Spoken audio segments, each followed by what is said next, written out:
So I woke up this morning, and as I usually do, I reach over to turn off the alarm on my phone and then begin a little doom scrolling session in Instagram. Lo and behold, I see a reel from Fab and Epic Games talking about their new sports broadcast motion design sample. I was like, awesome! I love the samples that come from Unreal, especially the ones that, or from Epic Games, especially the ones that I don't know much about. And if there's one thing I have very little experience in, it's in motion design.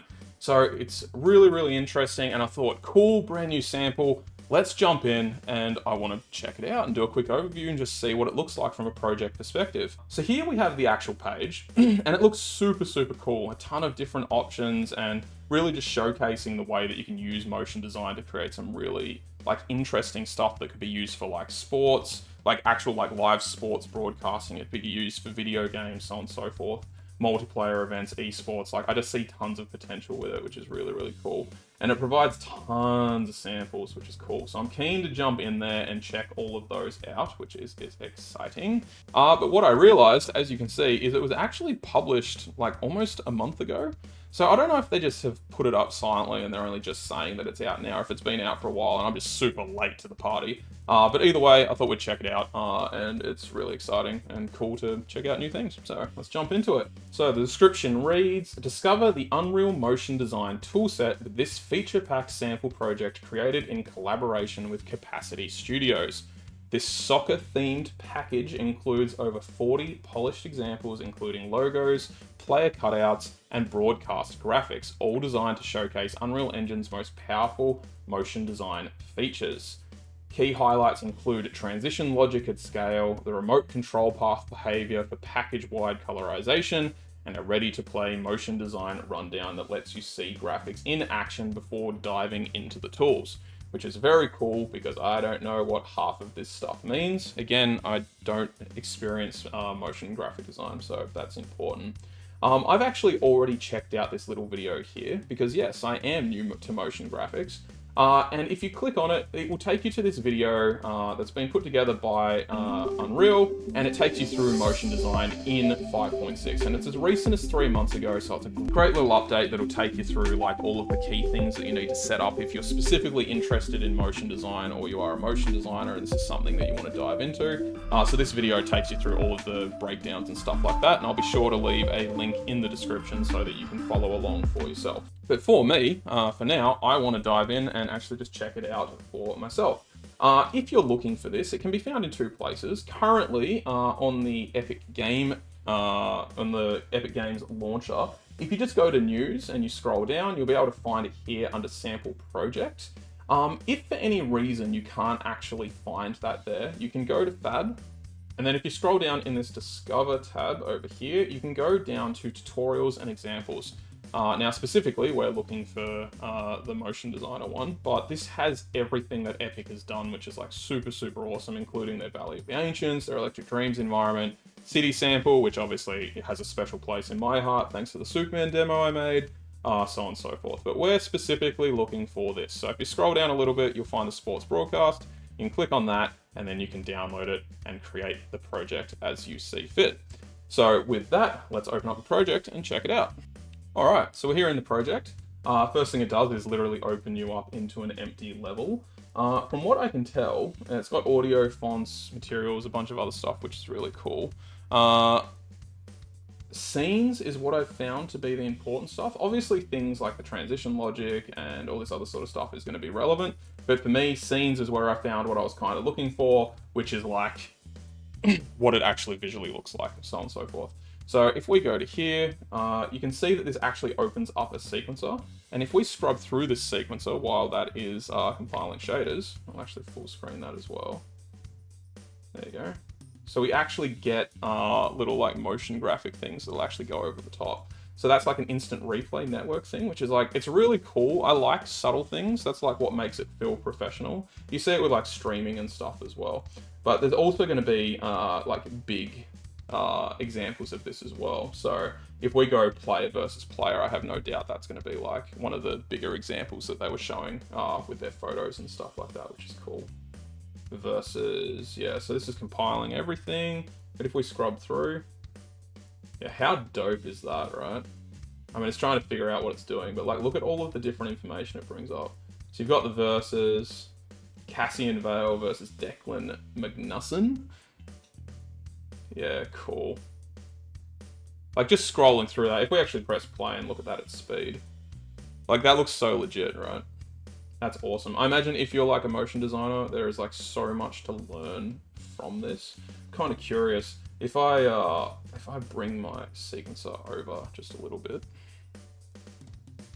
out of the way of my camera and stuff, so you can see how it's got like all of the different things. So it's like stats are broken down into folders and stuff. So if you're familiar with sequencer, this actually makes a lot of sense. They're basically animating stuff through sequencer and then hiding and making things appear as necessary, which is cool. There's literally just a visibility thing, which is interesting. Transforming. So yeah, they're just doing like traditional keyframing and positioning and stuff. Yeah, very, very cool. Let's put that back there, which is cool. So I want to look at a few of the other ones. So you've got the score bug rollout. I don't know what that is. I'm sure there's like terminology for this if anyone does like motion graphic stuff for sports. I've got a good friend of mine that I work with, used to work with like the AFL, so I imagine he would be like super, super keen on stuff like this as well. Yeah, how cool is that? That's so dope.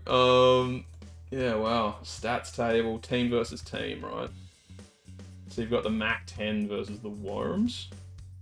That's what it looked like to me. Mac 10 versus the Daring Hares. Yeah, that's wicked. So, so cool. So yeah, tons of different things. Title card, and then sponsor, multi-head. I'm sure there's like, as I look through them, they're going to make sense as to what they are. You'd familiarize yourself with them, and then ideally there'd be a way that you could actually like trigger these things during live events. That'd be getting into like the deeper side of like motion graphics and stuff, which is well beyond the scope of this video. But yeah, cool. Yeah, play the match. Was it presented by Unreal Engine? Yeah, that's dope. Very, very cool. Yeah, awesome. And it's just, again, it's just cool seeing how they're kind of like using sequencer to achieve this. That's just turning on. What are they turning on there? It's just the actual generated material, which is a motion graphic.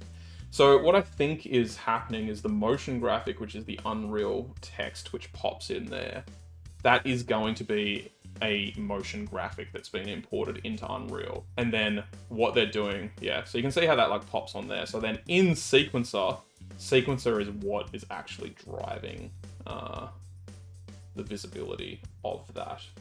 We click on the plane, so that's just that, and then that's just the world transform. Oh, cool. Yeah, okay. So it's kind of like moving all the stuff away from the camera to give like a sense that it's like creating depth, or like the ball is flying past and stuff, which is cool. You can kind of see that there. If I actually, can I get out of the camera here? Oh, you know what I just did then? Yeah, right.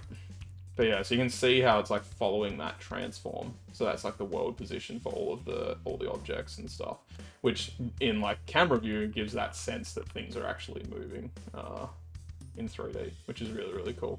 It's actually a 3D ball as well. It's interesting. Awesome. I mean, it's the classic thing, right? As long as it looks good from the camera view, that's all that really matters at the end of the day. So got the sponsor, socials, monitor wall, team neutral. Man, there's so much. Slab player stats. I'm just going to go through a couple of these. I'm just curious, like, what's going on. But yeah, it's cool. It's just awesome. And it's something I think I definitely want to, like, dive into. Oh, cool. Check that out. It's definitely something I think I'd want to dive into a bit more if I get time. I might even, if I get a chance, I might even dive into this a bit deeper and actually create like a proper tutorial about how to like set this stuff up in a way that can actually be usable within a project context and stuff. But yeah, very cool. That's speed. Yeah, very, very awesome. So cool to see. Awesome to see like Epic sort of branching out beyond just games. Like, I know Unreal is a game engine, and it still is a game engine, don't get me wrong, but it's usable in like so many different ways now. It's just really, really cool. Scenes, team elements. I'm gonna assume that's like, Okay, your 2D elements, you've got your 3D elements. Okay, interesting. So the thing that was popping up there was actually like a 3D asset, which is kind of cool.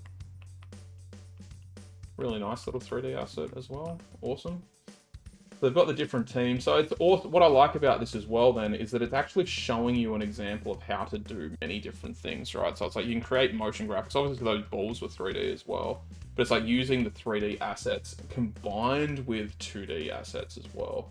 So if I go 2D high quality, is that just a render that they have of that? So yeah, they use 3D and 2D in different situations. It's very, like, a really cool effect. So that's interesting to me. If I go player portrait, so you've got your different players there, which is cool. As a texture, well, we've got no map. That's not set to anything particularly, like, I wasn't sure if it was going to be like set to like UI or something like that. But it's just default compression. It's just world texture group, which is interesting. It's not even that big.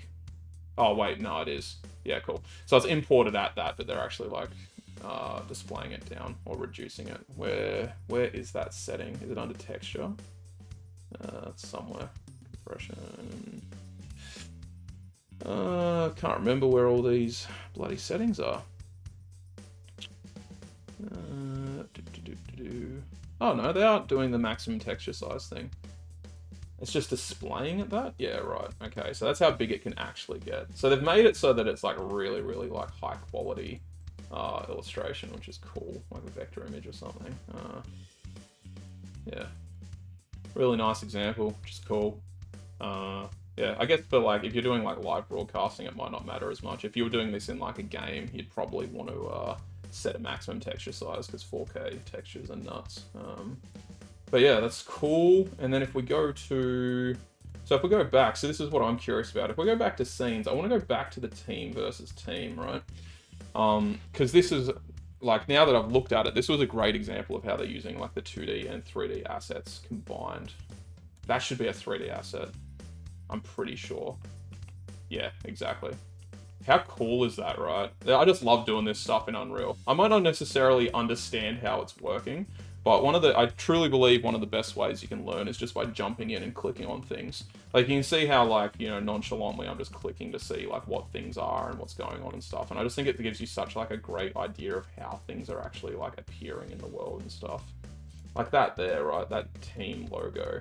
I'm gonna assume, not that mask, I want that, yeah.